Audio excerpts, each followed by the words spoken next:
Amen. Dieu est bon et Dieu ne change jamais. C'est vraiment un privilège pour nous d'être ici cet après-midi. Je remercie la famille de nous avoir invités à apporter la parole. Offrir nos sincères condoléances à Niolin, Nadèche, Carlène, Pascal, ainsi que toute la famille. Pour nous autres, Carmélie, on a eu le privilège de l'avoir pendant plusieurs années. La famille était toujours là le dimanche, mardi, les réunions de prière. C'est du monde qu'on apprécie énormément. C'est pas facile d'apporter quelque chose sur quelqu'un qu'on a aimé, comme on a aimé Carmélie. C'était vraiment une personne spéciale. Si ça aurait été dans l'armée, ça aurait été une générale de l'armée. Elle avait tellement de qualités spirituelles. Puis, merci, Pasteur Saint-Hilaire. J'aime les hommes de prière, les femmes de prière aussi. Carmélie, c'est une femme de prière. C'est une femme de cœur aussi. Une femme d'esprit. Puis, je me suis demandé quel titre que je pourrais demander ou donner à mon message ce matin parce que Carmélie a fait tellement de choses. Elle a été tellement une personne impliquée dans le royaume de Dieu. En passant, je veux remercier le directeur du salon ici qui nous permet d'être un peu plus long. Le temps était expiré, puis j'ai demandé d'étendre, puis ils ont bien voulu le faire. Alors, quel titre que je pourrais donner à mon message? Je pourrais parler d'elle comme une enseignante consacrée. Il y a même des gens d'Haïti qui l'appelaient pour des enseignements. Je pourrais parler d'elle comme une ouvrière qui fait rêver tous les pasteurs. Parce que quand tu as une Carmélie dans ton église, c'est comme tu respires. On pourrait parler d'elle comme Caroline, les enfants ont mentionné, c'est la mamie de tous et chacun. Tout le monde trouvait quelque chose de personnel avec Carmélie. C'était comme un aimant. Elle attirait les gens. Puis les gens se sentaient en confiance avec elle. C'est un ami, une sœur qu'on va revoir un jour également. C'était une amoureuse de la parole de Dieu, toujours avec sa Bible, toujours un verset qui sortait de sa bouche, de ses lèvres, un chant qui était dans son cœur. C'était Carmélie l'évangéliste avec Niolin, l'amoureuse des âmes perdues. C'était une guerrière, une battante dans la prière. On avait des semaines de prière à tous les débuts du mois pour 3 soirs de prière. Puis Carmélie était là la plupart du temps. Il demandait d'aller prier en avant. C'était comme le ciel se déchaînait. C'était une missionnaire en Haïti avec Niolin. C'était un cadeau d'Haïti pour le Canada.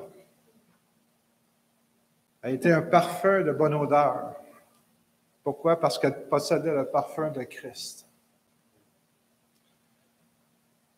Dans le Proverbe 31, on parle d'elle avant même qu'elle ait existé. Qui peut trouver une femme vertueuse? Elle a bien plus de valeur que tous les perles. Le cœur de son mari a confiance en elle. Et les produits ne lui feront pas défaut. Elle lui fait du bien et non du mal tous les jours de sa vie. Elle se procure de la laine et du lin. Elle travaille d'une main joyeuse. Elle est comme un navire marchand. Elle amène son pain de loin. Elle se lève lorsqu'il est encore nuit. Et elle donne la nourriture à sa maison.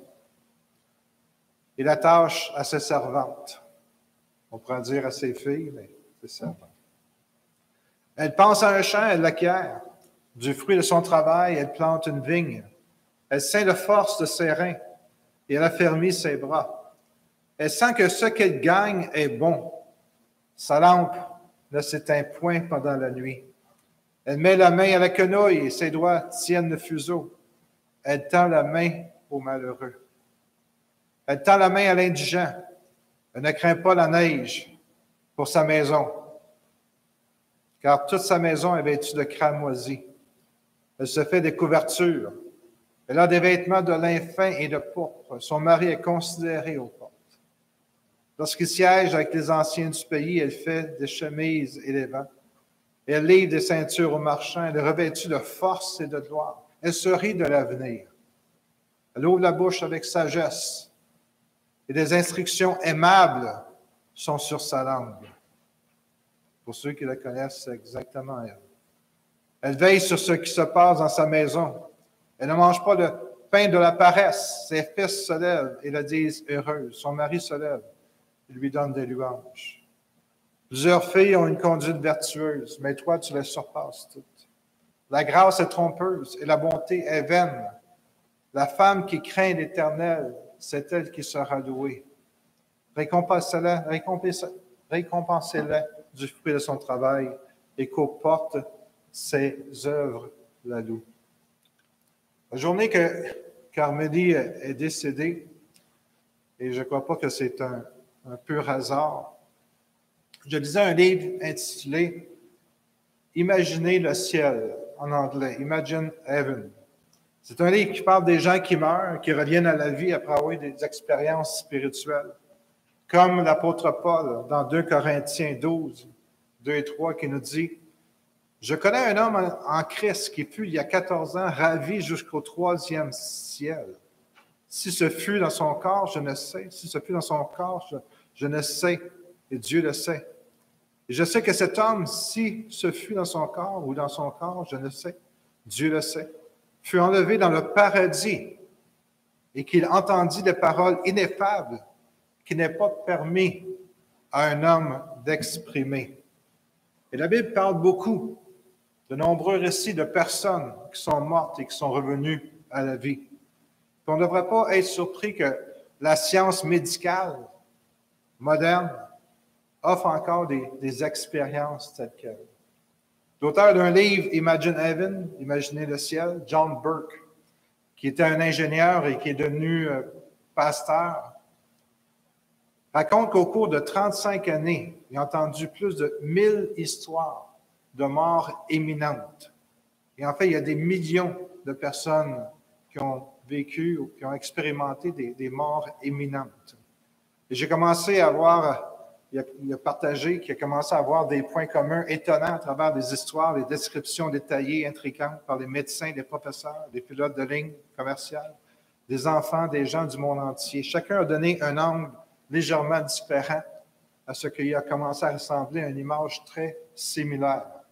Paul a monté au ciel et au cours des 35 ans d'expérience, il a passé une carrière dans le monde à force d'entendre des témoignages comme ça et il est devenu un serviteur de l'Éternel. Puis j'aimerais juste vous lire un extrait de son livre. C'est le docteur Mary Neal. C'est une chirurgienne orthopédique de la colonne vertébrale qui effectuait une excursion en kayak au Chili, dans les eaux vives. Puis elle a plongé dans les eaux d'une cascade, puis elle est décédée avant de revenir à la vie. Et elle raconte qu'est-ce qu'elle a vu, un peu comme Paul. Paul ne raconte pas qu'est-ce qu'il a vu véritablement dans le ciel et quand il est revenu. Bien, il y a des milliers de personnes qui, chaque année, ont des expériences semblables à ça.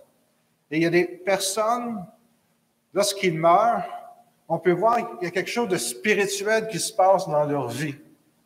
Et j'ai entendu de Caroline que quand Carmélie est décédée, elle avait un sourire. J'ai entendu beaucoup de témoignages de personnes qui ont été près de ceux qui mouraient. Et ceux qui connaissaient le Seigneur, la plupart avaient un sourire sur leur visage. Et ceux qui ne connaissaient pas le Seigneur, ce n'était pas vraiment un sourire qu'il y avait. Il y avait une peur. Parce qu'il se passe quelque chose quand notre âme sort de notre corps. C'est l'enveloppe qui est ici.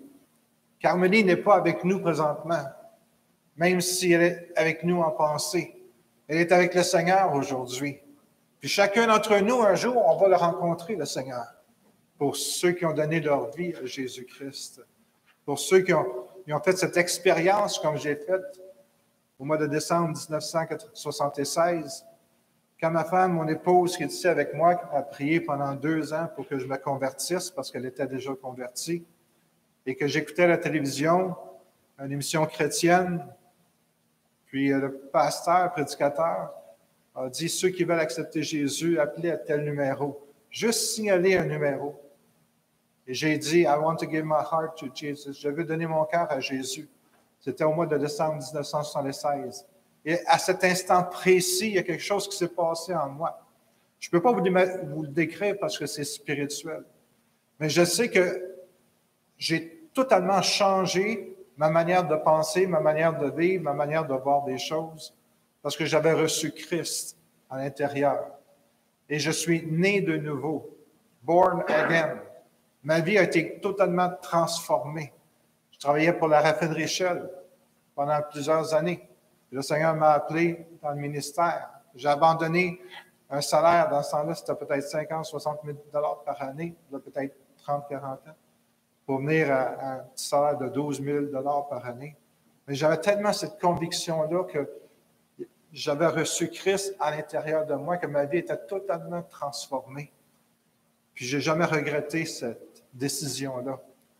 Puis, ça nous dit, au travers du témoignage du Dr. Mary Neal, qu'est-ce qui arrive quand tu arrives, quand tu pars de cette terre et que tu arrives dans le ciel.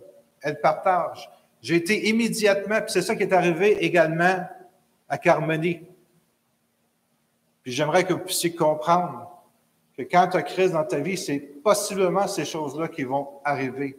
Elle dit, j'ai été immédiatement accueilli par un groupe de gens, un groupe d'esprits ou des êtres. Je ne sais vraiment quel mot utiliser car ces noms signifient des choses différentes pour différentes personnes. Il portait une sorte de robe, mais il explosait d'un amour pur et pur. Imaginez-vous. Nous, on regarde Carmélie, on dit, oh, pauvre Carmélie, mais c'est pas pauvre Carmélie. Elle est présentement dans un état de félicité, de joie extrême. Nous, on est restés ici, puis on est triste parce qu'on a perdu quelqu'un que nous aimions énormément. On ne peut pas s'en faire pour elle. C'était un comité d'accueil. Je savais absolument qu'il était là pour m'accueillir et me saluer et me faire sentir aimé et à l'aise. Si je vous dis ceci cet après-midi, c'est pour pouvoir réaliser qu'un jour, chacun d'entre nous, on va être à la même place que Carmélie. On va traverser de ce monde ici à un monde supérieur.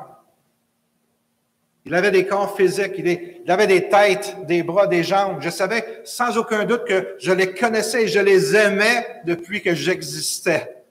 Imaginez-vous, quand il est rentré au ciel, toutes les personnes qui l'ont devancé et qui l'attendaient, possiblement. Je savais qu'il me connaissait et qu'il m'aimait aussi longtemps que j'existais. C'était de la joie à un niveau de base pure. Mon arrivée a été joyeusement célébrée. Nous, on est tristes, mais de l'autre côté, c'est joyeux. Et un sentiment d'amour absolu était palpable, alors que ces êtres spirituels et moi, nous nous étreignions, nous dansions, nous saluions. Wow! C'est pas merveilleux qu'est-ce qui nous attend? L'intensité, la profondeur et la pureté de ces sentiments et sensations étaient bien plus grandes que je ne pourrais jamais décrire avec des mots et bien plus grandes que tout ce que je n'avais jamais vécu sur la terre. Ne vous me prenez pas. J'ai été béni dans ma vie. J'ai connu une grande joie et un grand amour aussi sur la terre. J'aime mon mari et chacun de mes enfants avec une grande intensité. C'est simplement que le monde de Dieu est exponentiellement plus coloré et intense. Imaginez ce point de vue que vous ne craignez plus la mort de votre casse terrestre, vous libère soudainement d'une manière que vous n'avez jamais anticipée. Vous vous sentez totalement vivant. En fait, tellement vous-même et tellement vivant que vous devez vous adapter. Il faut un peu de temps pour réaliser que vous n'êtes plus dans votre corps terrestre. Vous avez toujours un corps, des bras, des jambes, doigts, des orteils, mais vous commencez à réaliser que quelque chose est également différent. C'est pareil, mais différent à un niveau différent. Imaginez-vous, plus de courbatures, de douleurs, d'affections, de déficiences ont disparu. Et les limitations de mouvement dans votre corps terrestre ne semblent pas s'appliquer à ce nouveau corps spirituel amélioré. Un jour, Niolin, on va être là aussi. Un jour, quand ça va être notre tour, il va y avoir un comité d'accueil et je suis persuadé que Carmélie va être là, la première comme la présidente de ton comité d'accueil. Vous avez toujours vos sens intacts. En fait, tous vos sens semblent turbo-compressés et multipliés. Vous ressentez et expérimentez d'une manière qui semble plus réelle, plus vivante que jamais. Toute anxiété se transforme en un étonnant sentiment de paix. Tant de gens qui craignent la mort ont peur de la douleur de la mort. Pourtant, beaucoup de ceux qui ne la décrivent ne se souviennent pas du tout de la douleur. Au lieu de cela, ils parlent de ce que Paul a appelé la paix de Dieu qui surpasse toute intelligence. Oui, Carmélie a souffert, mais quand tu souffres, tu n'as pas un sourire sur le visage. Elle est décédée avec un sourire sur le visage. Je crois que si Carmélie serait ici, elle me demanderait de vous permettre de la retrouver un jour en vous offrant un seul sacrifice que Dieu nous a donné et qui nous permet d'entrer au ciel. J'ai connu Carmélie et Niolin, des personnes extraordinaires. Si je peux me garder juste un souvenir de Carmélie, et on peut identifier Niolin à ça, c'est leur amour des âmes. C'est leur désir de voir chaque personne connaître Jésus-Christ d'une manière personnelle et s'assurer qu'il puisse être un jour au ciel avec elle. Je me suis demandé, qu'est-ce que Carmélie voudrait que je fasse lorsque je présenterai ce message-là? Et la seule chose qui m'est venue à l'esprit, faire un appel au salut. C'est ce que je vais faire aujourd'hui. Il y a des gens qui nous écoutent au travers de l'Internet. Il y a peut-être des gens ici qui ne connaissent pas Jésus. Je vais faire une prière. Vous pouvez la réciter dans votre cœur si vous voulez. Puis inviter Jésus à devenir le Seigneur de votre vie. Puis laisse-moi vous dire, comme Carmélie, comme Niolin, le témoignage sera entendu, comme le mien, comme mon épouse, et plusieurs personnes ici qui connaissent personnellement Jésus-Christ. Notre vie a été totalement transformée. Et qu'est-ce qu'il y a de plus merveilleux, c'est qu'un jour, on sait exactement où est-ce qu'on va être. Parce qu'on va être avec Jésus-Christ. Pourquoi que je peux vous dire? Parce que la parole a dit que Dieu nous donne des arts de l'esprit. C'est un échantillon du monde spirituel qui est venu dans notre cœur et qui nous assure qu'un jour, on va être avec lui. Et si vous n'avez pas cette assurance-là du salut, vous manquez la plus grande chose au monde. Il n'y a pas assez d'or sur la terre, il n'y a pas assez de richesse sur la terre que je pourrais faire en échange contre le salut que Jésus-Christ, que j'ai reçu au mois de décembre 1976. On va juste baisser nos têtes et prier ensemble. Je vous encourage de profiter de cette occasion d'inviter Jésus à devenir le Seigneur de votre vie. Si vous ne l'avez pas déjà fait et vous désirez le faire, je vous encourage de répéter ces paroles après moi.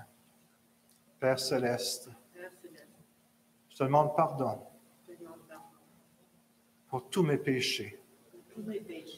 Je reconnais que je suis un pécheur et que j'ai été séparé de toi. Mais dans ton amour, tu as envoyé Jésus-Christ mourir sur la croix pour payer le prix de mon péché.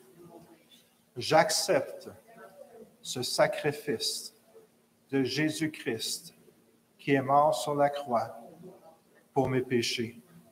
Jésus, viens en moi. Tu es le Seigneur de ma vie. Et tu es le Sauveur de ma vie. Amen. Si vous avez fait cette prière, c'est vraiment la porte d'entrée pour le ciel.